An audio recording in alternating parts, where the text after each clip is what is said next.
আসসালামু আলাইকুম প্রিয় দর্শক, মজার রেসিপিতে আজকে তৈরি করে দেখাবো পেঁপে দিয়ে অসাধারণ মজার একটি ভাজি করে দেখাবো।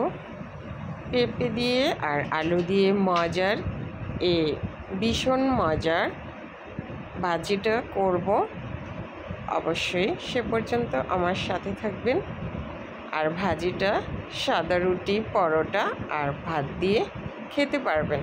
ভীষণ মজার, একদম ডিফারেন্ট একটি ভাজি, খেতে অসাধারণ। প্রথমে আমি কিউব করে আলু, দুইটা মাঝারি সাইজের আলু আর একটা পেঁপে কিউব করে কেটে নিয়েছি। এখন বেশি করে একটু তেল দিয়েছি এগুলো ভেজে নেওয়ার জন্য। সে পর্যন্ত ভাজতে হবে যতক্ষণ পর্যন্ত না সিদ্ধ হচ্ছে আলু আর পেঁপে। এখন এই যে চুলার আঁচ মাঝারিতে, হাই হিটে মাঝারিতে রেখে সামান্য লবণ দিয়ে, অর্থাৎ স্বাদ মতো লবণ দিয়ে আলু আর পেঁপেগুলোকে সিদ্ধ হওয়ার মতো একটা লুক চলে আসবে সে পর্যন্ত ভেজে নিব। আর ঢেকে দিলাম। এই যে দেখেন সিদ্ধ হয়ে গেছে আর কিছুটা ব্রাউন কালার এসেছে। সে পর্যায়ে ছেঁকে তুলে নিচ্ছি আলু আর পেঁপে। এখন সেম প্যানে আমি ভাজি করব। প্রথমে দিয়েছি 3-4টা শুকনো মরিচ, প্রথমে ভেজে নিলাম। এতে করে শুকনো মরিচের যে একটা ফ্লেভার, এটা তেলের মধ্যে অ্যাড হলো।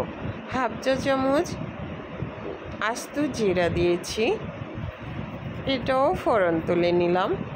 এখন একটা বড় সাইজের রসুন এখানে কুচি করে নিয়েছি, সেটাও তেলের মধ্যে ভেজে নিলাম। কিছুক্ষণ ভাজার পর কালার যখন চেঞ্জ হয়েছে সে পর্যায়ে এখানে 1 কাপ পেঁয়াজ কুচি দিয়ে দিচ্ছি। অর্থাৎ 2 মোট চেপে চেপে ভর্তি করে দিলে 1 কাপের একটু বেশি হয়ে যাবে। এখন এটা গোল্ডেন হওয়ার আগ পর্যন্ত ভেজে নেব।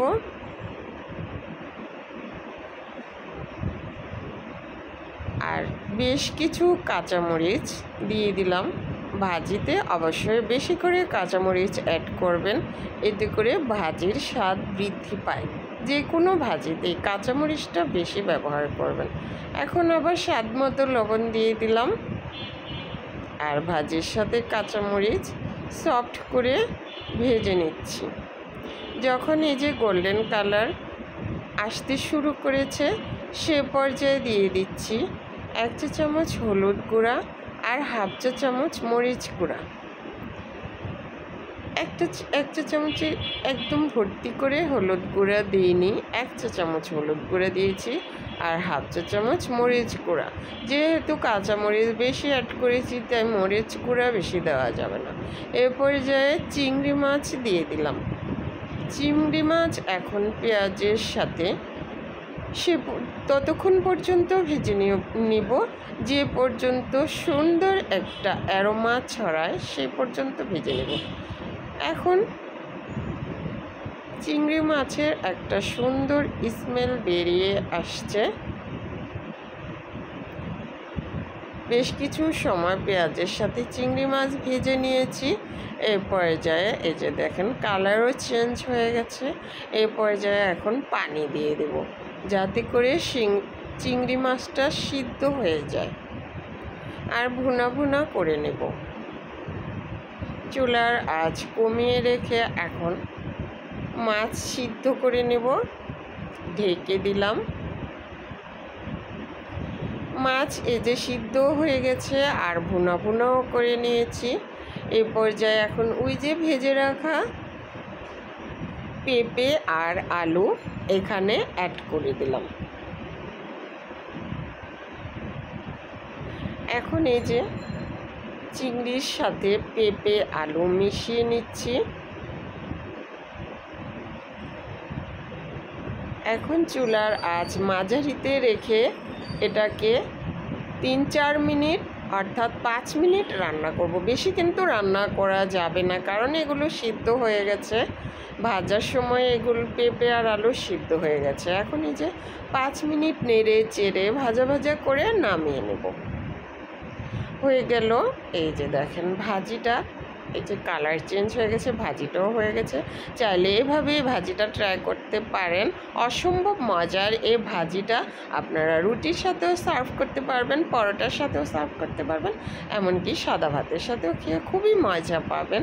একদম ডিফারেন্ট স্বাদে এই ভাজিটা একবার হলেও ট্রাই করবেন, ভীষণ মজার। সবাই অবশ্যই এনজয় করবেন, ভাজিটা খেয়ে খুবই মজার। আজকে তাহলে বিদায় নিচ্ছি। সবাই ভালো থাকবেন, সুস্থ থাকবেন, আর ফলো সাবস্ক্রাইব করে নিয়মিত আমার চ্যানেলের পাশে থাকবেন আশা করছি।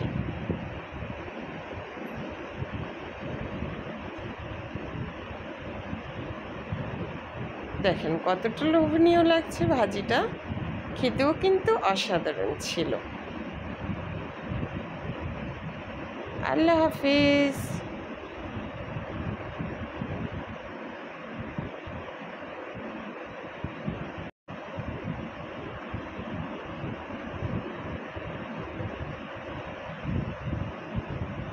গরম গরম ভাতের সাথে এখন আমি এটাকে সার্ভ করব।